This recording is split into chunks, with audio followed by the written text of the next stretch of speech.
You know him as an Academy Award-winning movie star from such great movies as Jaws and Close Encounters.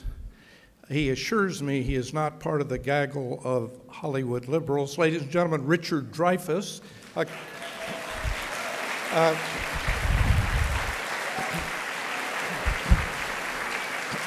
accompanied by T.J. O'Malley, candidate for President of the United States.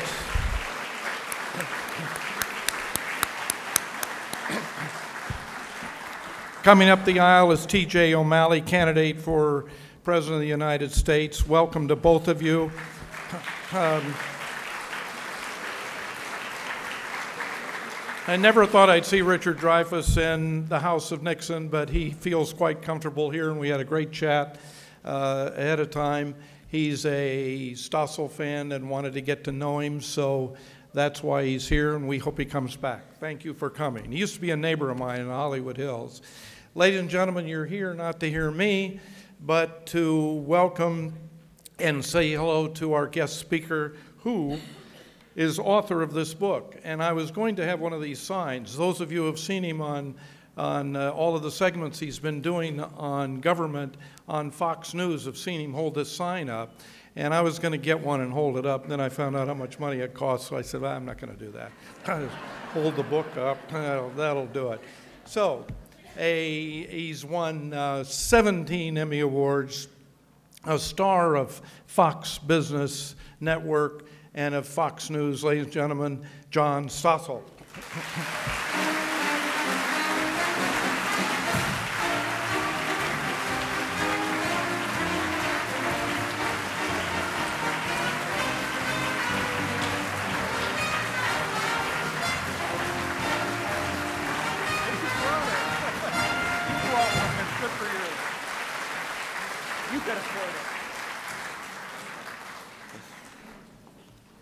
Well, thank you. That's very kind. I haven't done anything yet, and I got to know.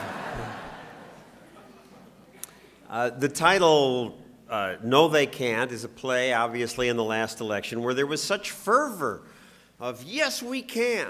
And what I've learned in 43 years of reporting is that we can. We, as individuals, accomplish all kinds of great things, but they can't. There's this intuitive feeling that government can, but I have this fantasy that Tea Party members and other citizens will start going to Sacramento and Washington with a sign like this. So.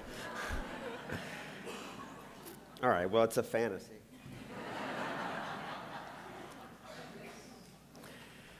But polls show Americans are dissatisfied with government, but I would argue next time there's a crisis, something scares you, your instinct will be, there ought to be a law. Government's got to do something. We're just programmed that way. I mean, one example was after 9/11. We were scared. I was more scared than you, I assume, because I live in Manhattan. And I didn't blanch when the Congress said we have to take over airport security. You may remember before, we had private contractors working for the FAA. They were poorly paid, not that professional, but they obeyed all the FAA's laws. Those little box cutters and knives were legal under the government's rules. But nevertheless, they said, this proves we need to take it over. Tom Daschle said, you can't professionalize if you don't federalize. And you snicker at that, but the Senate voted 100-0 to create the TSA. So how's that working out for us? Well, you laugh again, but you know, we don't know for sure. Maybe they have stopped instances, though the two big cases we know of, the underwear bomber and the shoe bomber, they were stopped by the passengers, not by any government. And what we also now know is that the TSA spends 10 times what the previous screeners spent. Are they worth it, spending 10 times your tax money? Again, we don't know. And we have our complaints. But there's one city in the country where they've gone back to private screeners, a big city. The law allows an airport to opt out if the city requests that, and San Francisco did. So I sent producers there, and they interview passengers who say things like, gee, these screeners are friendly. And the lines move quickly, and they do. And the TSA does its own test of those private screeners. Maybe they were looking to embarrass them. They try to sneak through some contraband, and the private screeners in San Francisco were much more likely to find the contraband than the government screeners in Los Angeles. So why are they better and faster and friendlier?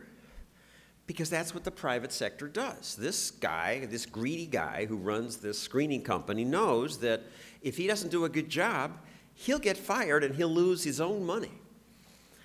But government never fires itself. If he does a good job, he could get rich. Other airports may hire him. So the private contracting works. I interviewed an airport manager in Montana from the airport outside Glacier National Park, and it's Glacier National Park, and it's Montana. Nobody wants to go there in the winter. Everybody wants to go there in the summer. So she wants more TSA screeners in the summer, but the TSA, being the government, won't adjust the screening level. It's one size fits all. So in the summer, there are long lines. In the winter, TSA stands for its initials. Thousands standing around. And this airport manager and a dozen other apply to the TSA for permission now to opt out because they've seen San Francisco. And the law requires that they ask the TSA for permission. So the TSA simply ignores the request for a year. And then a couple months ago, they send a letter to all these airports saying, no. Reason given, we do not think this is advantageous to the federal government. Wouldn't McDonald's like to say that to Burger King? Now, why do they do this? Because they've built an empire, and the bureaucrat knows that he's not important anymore if he loses his people. They have 100,000 administrators. They don't want to give it up. They're holding on tight. Thomas Jefferson said, it's the natural progress of things for government to grow. And that's what's been happening. And so it keeps growing. And although people say they're dissatisfied with Congress, 12% approval rating, I bet next time we will say Congress ought to do something. America grew fastest during the first 150 years of the Republic when government was less than 5% of the economy. Then came Lyndon Johnson and the promise of the Great Society, and the line goes straight up to the unsustainable levels that we live with now. I mean, it's now 40% of the economy if you include local and state. And as you know, the promises just can't be kept. I mean, most of that is my fault, the fault of Richard Dreyfuss and I and all us baby boomers, because we rudely refused to die. And we have been promised Medicare, and the numbers just don't add up. So what's to be done? When anybody says we should cut something, there is screaming that we just need government to do these things. And I divide the book into intuition versus reality. Intuition leads us to believe that government can do it better. Reality has taught me government always goes bad. But our intuition, and someone told me it was a poor word to use because intuition is usually right. I don't know if that's true. I should say imprinting. But whatever it is, I think it comes from growing up with mommy and daddy, and they took care of us. We want to be taken care of. And then our ancestors lived for thousands of years in tribes and clans of 50, 150 people.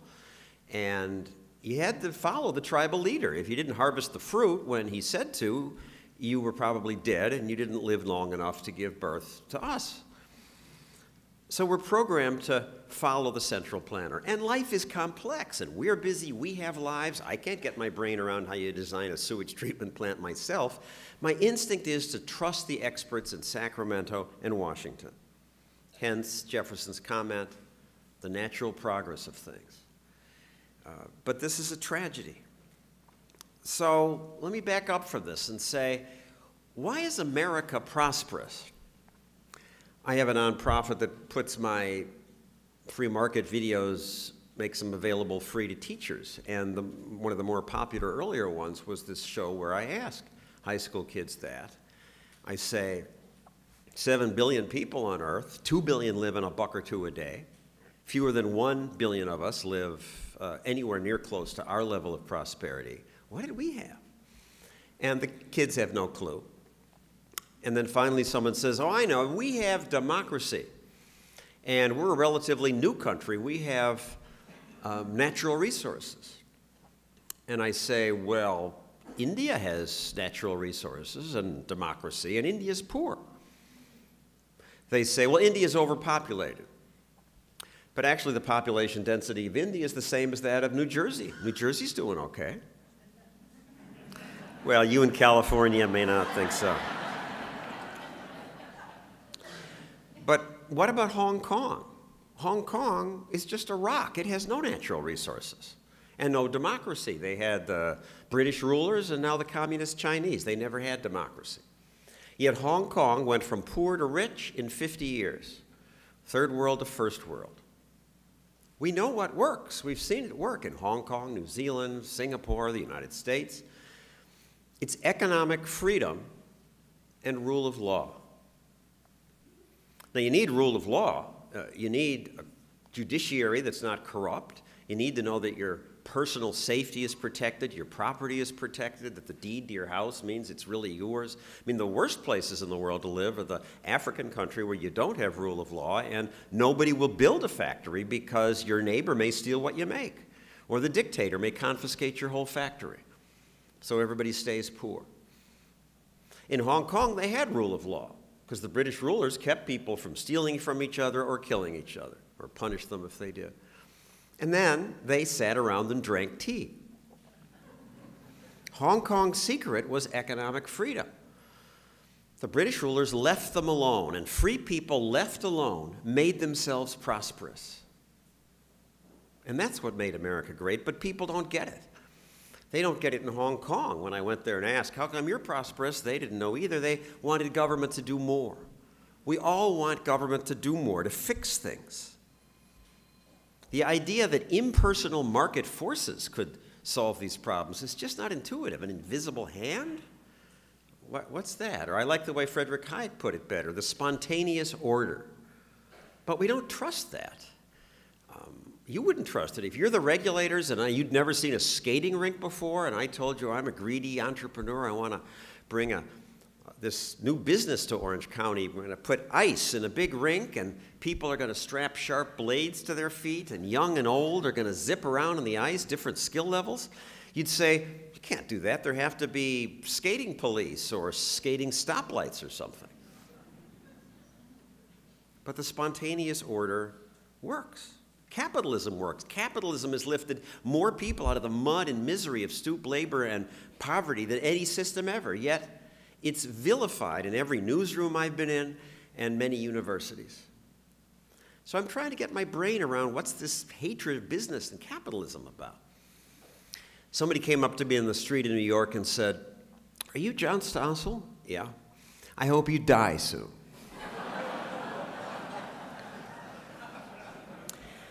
So I'm trying to learn what this hatred's about. And at first I thought it was because they consider me a conservative. And where I live, that's like being a child molester. It's just the worst thing you can be. But I'm a lousy conservative. You conservatives have a right to be annoyed if I'm the closest thing that there was in the mainstream media to that, because I'm a libertarian. I think homosexuality is just fine. I think drugs should be legal for adults. Sex work, prostitution. If a woman wants to rent her body out to someone, she should own her body. I think gambling should be legal. I'm a little skeptical about nation building. I'm a libertarian. And yet these liberals hate me. Can't quite get my brain around that. What? And then maybe it's that they went to college and their professor hates business because his slightly stupider roommate went into business and now makes more money than he does, and he's envious. And the wealth disparity in America makes most of us uncomfortable. I mean, it is a byproduct of freedom. If people are free, there will be great disparities in wealth. I think that's okay, but many people don't. So is it the envy of the rich, the great disparity? But then I thought about the kings and queens of old Europe. And they were 1,000,000 times richer than the average person, but they weren't hated. They were revered. But people hated the bourgeoisie. They gave them that nasty name. They hated the very people who sold them the stuff they needed to make their lives better. What's that about? And I've come to think it's one of those intuitive mistakes that we make if we don't study economics. We think of business as a zero-sum game. So if you make a profit, you must have made it off of me. I must have lost something. And I see why politicians think that way, because their world is zero-sum. One person wins, somebody else loses. But business isn't zero-sum. Business is win-win, or it doesn't happen, because it's voluntary. Only two ways to do things in life, right? Voluntary or force. Government is force, and we need some force. But the best of life is the voluntary part, and that's all business. I mean, you see it even in the simplest transaction. If you bought a cup of coffee this morning, you gave the clerk the buck, she gave you the coffee, and there was the weird double thank you moment. Thank you, thank you. Why do you both say thank you? Because you wanted the coffee more than you wanted the buck. She wanted the buck more than she wanted the coffee. Because it's voluntary and you both have to win for the trade to happen, that's why this intuitive assumption that there's this pie, and if Bill Gates takes a big chunk, we have less, is wrong. Because the way you get rich in a free society is to serve your customer well. Bill Gates had to bake thousands of new pies. He made us all richer. But people don't get that. People say, government must protect us from business. Business can't use force, but people want government bigger to protect them. I think that's a mistake. Economic freedom is what creates prosperity. The free market isn't perfect. There will always be Enrons and Bernie Madoffs, but the regulations aren't going to stop that. Sarbanes-Oxley, remember, it was supposed to fix all the financial fraud after the Enron scam. Didn't stop these others, and now Dodd-Frank, there's so many rules, even the lawyers don't understand them, and it gives you the illusion of government protection, and that makes you less safe, because you don't look out for yourself, and you do silly things like some people gave all their money to Bernie Madoff. The best protection is market discipline, which means no privileges, and also no bailouts. That's economic freedom. That makes prosperity. Now, economists focus on the prosperous part of that, but the freedom part is just as important. I object to big government, not just because it leaves us poor. It's a moral objection. When government reduces our control over our own lives, our lives are less. If we can't tell the mob to leave us alone, or even our neighbors to leave us alone, we are smaller. Government crowds out charity and other good things. It cuts the tendrils of civil society because it's government force. That's why when politicians say, yes, we can, I want people to hold up the sign.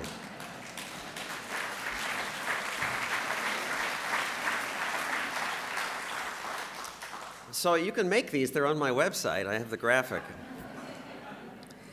But saying that government can't is not the same as saying we can't. We do all the time as individuals, as groups of individuals, as charities like the Richard Nixon Library that holds meetings like this, clubs, churches, community groups, families working toward a common goal, or greedy profit-seeking businesses. What have they given us?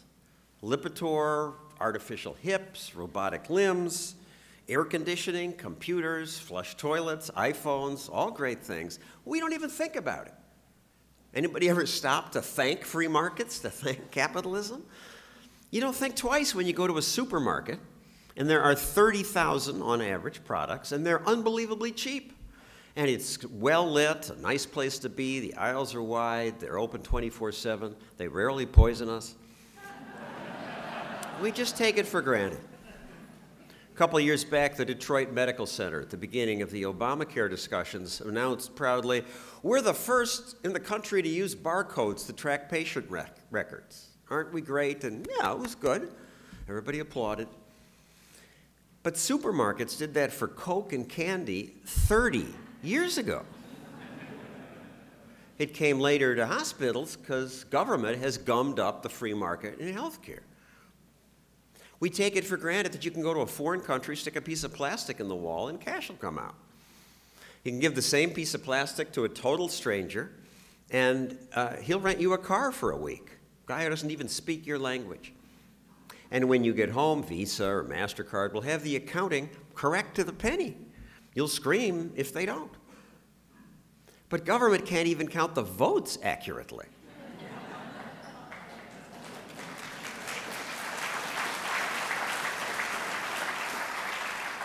Now government's going to run health care, and the California Coastal Commission is going to run your life. Government fails, but individuals succeed. Thank you for fighting for the liberty that made America possible. Thank you very much.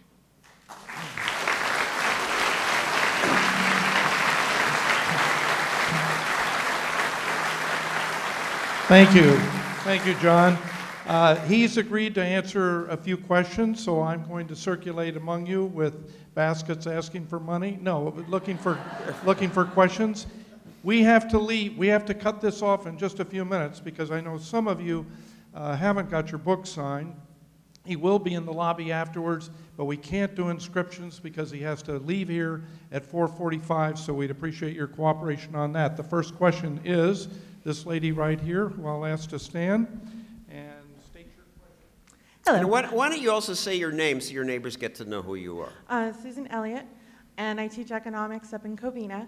I show your video every semester, Is America #1? And it's really old. Are you going to do something about that?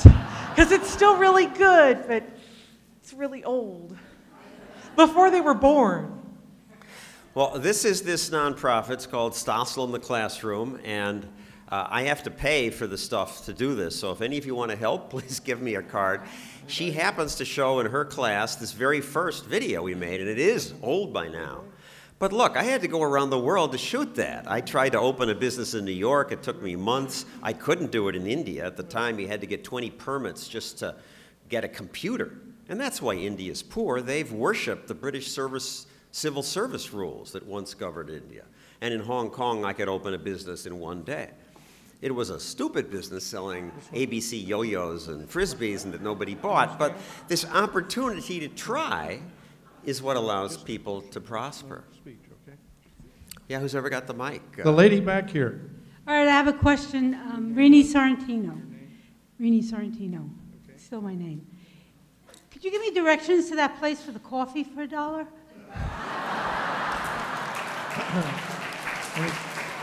Any questions? Anybody? All right. We'll yeah, the rest of America, you know. Anybody? All right, here, right here. Gentlemen, please stand, state your name. I'm Don.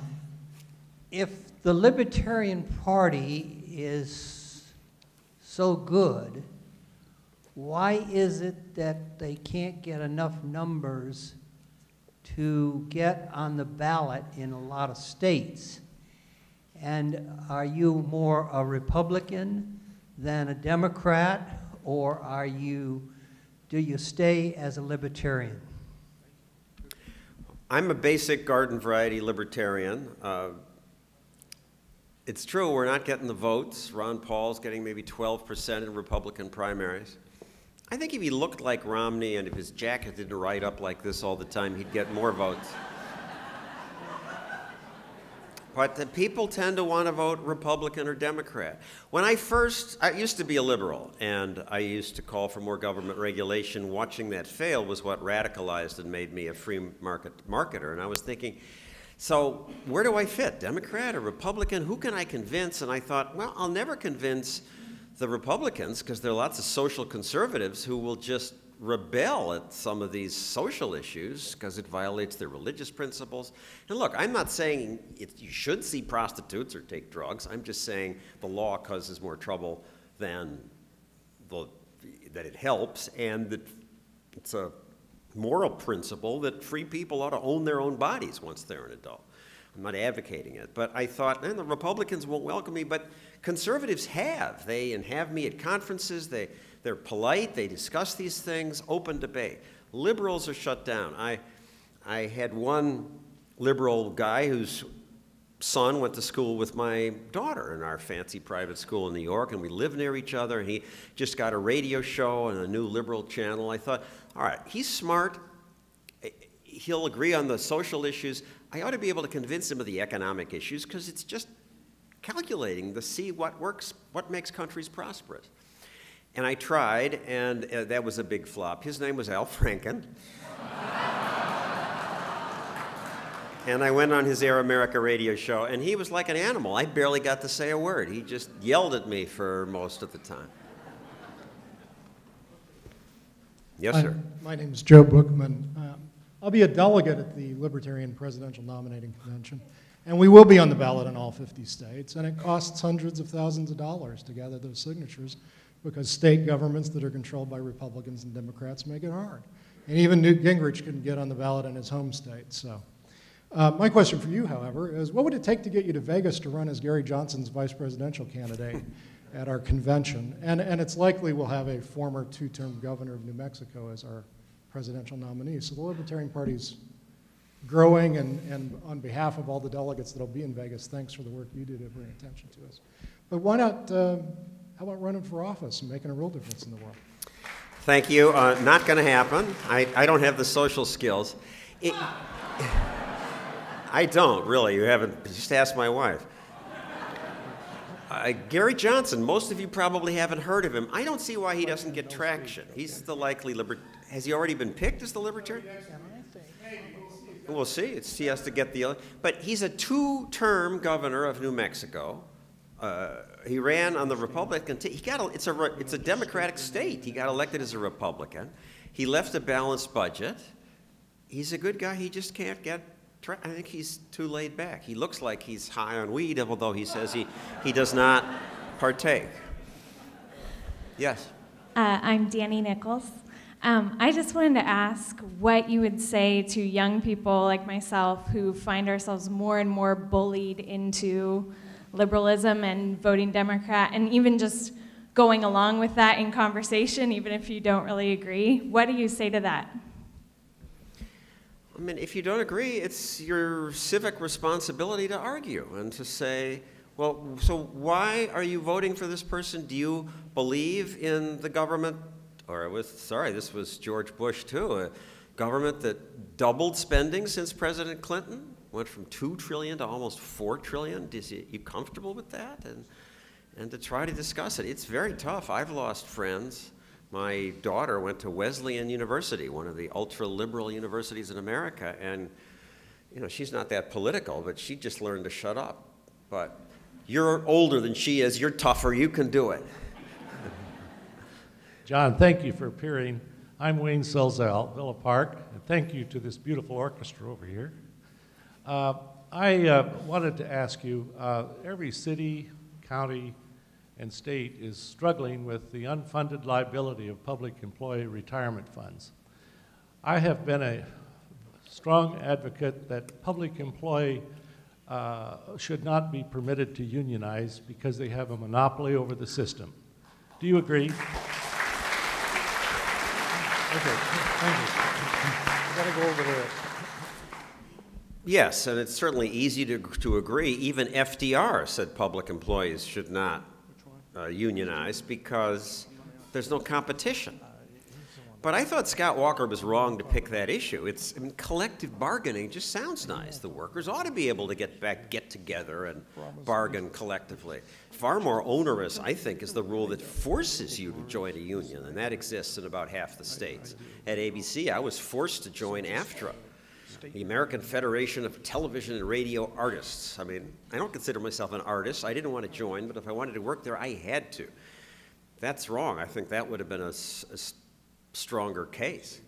And the states are going broke. And this is sort of an optimistic note in that I remember first learning about it from a Bill Eggers article in Reason Magazine. Reason Magazine, by the way, is what woke me up to freedom. And I'm thinking, oh, this is horrible. The states are so deep in debt. And the pension, CalPERS, they assume an 8% a year investment gain. They just lowered it, I think, from 7 3/4 to 7.5%. I mean, come on, I'm getting 1% on my investment.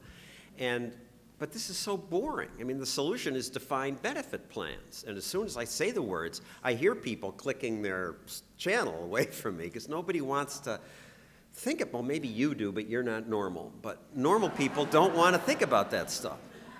On the other hand, even the New York Times is covering it now, and it's a national issue, and states are waking up. I mean, it may be that we have to have models of failure. I mean, the Soviet Union now has been gone for a lot of years. It's not an example of how central planning fails. So we have Cuba, North Korea, the post office, motor vehicles division, and maybe we need more. But you may provide that for us here in California, you in Illinois, and the rest of the country, I hope, will learn. John, in the rear of the room, our last question is from Bob Greenspan. Thank you. Hi, John. I never miss any of your shows. I saw that one last night that you did this over Cant. I want to ask you, have you seen the professionally produced YouTube video called Eat the Rich? It's by Bill Whittle. He's a Hollywood producer, and in this YouTube video, Eat the Rich, he starts on January 1st, and he starts taking money from various places. Like he'll take it from corporations. He'll say, let's take all the money from every corporation, like Exxon and Apple, all their money. And that gets us to February 1st. And then he'll say, how about ball players? Let's take the money from the ball players, football, baseball, and that gets us to 1 more hour. I just ask, have you seen it? And if you haven't seen it, I'd appreciate it if you would bring it to the attention of Hannity. Maybe he would show it on his program. Hey, I got my own program.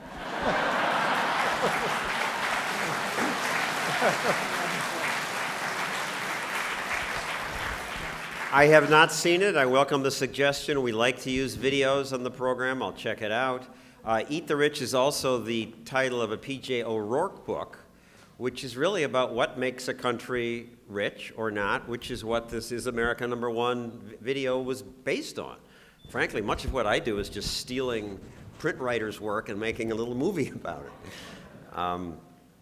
But thanks for the suggestion, and thank you for, I'm going to go sign books.